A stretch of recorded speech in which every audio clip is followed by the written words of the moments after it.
Hello everyone, I am Sabyasachi Kumar and my team name is Agent 47. This is our team project for assignment to NUMCOMPUTE, which is a NumPy based machine learning toolkit. So let's get started. I'd first clone into my repository and so that I can show you all my modules and functions.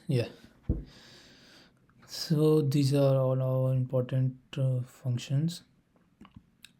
I will install the local libraries into my laptop, so into my function, into my project, and we can see that it is successfully installed as well. Now I'll show you my important modules and packages. We can also see from our VS Code extension as well. Here we have the benchmarking test result as well, and the important functions and the packages like pre-processing, rank, sort, search, stats, statistics ones that I will show you as we move towards the and I will also demonstrate everything. So let's get started without wasting much out of time. So let's start by importing necessary libraries, and then we move towards the demo function, which is just for the users to understand.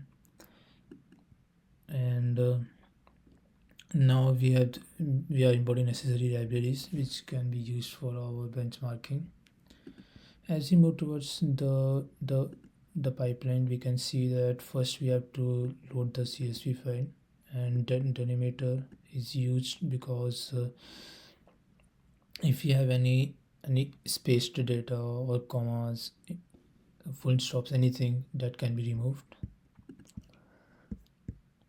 Now all of these are just like the missing values as we can see in NumPy as well.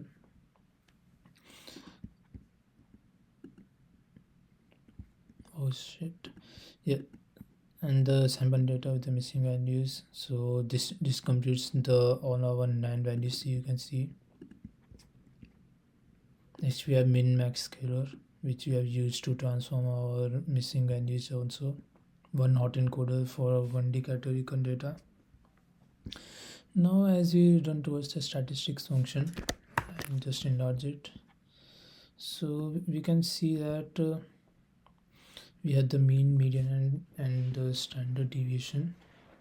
This function was computed using min max normalization, and here we have the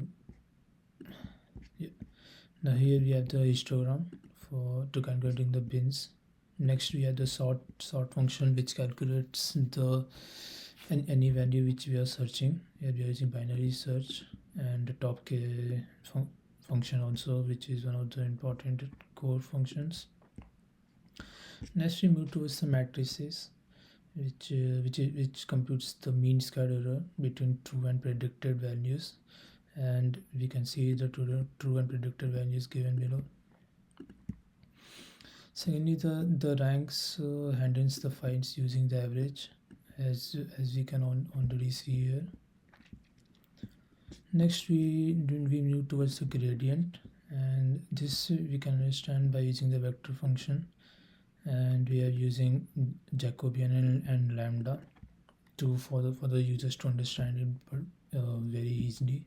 Next we move towards the pipeline. Here we have the chains of the multiple pre-processing steps, and be fitting a standard scalar, and to like transform the testing data.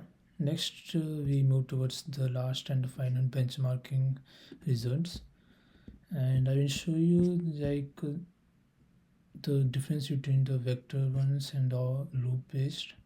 As you can see that the time computed as a vector is far much better than the loop based, and that is why all of our developers or machine learning toolkits are using and going towards the vectorization ones. And conclude by saying that we should use vectorized. And now I will show you my test case inputs. Here we have the inputs for all of our test cases. thank you, and thank you for giving me this opportunity so that I can work together with my teammates and I will learn for the better future. Thank you.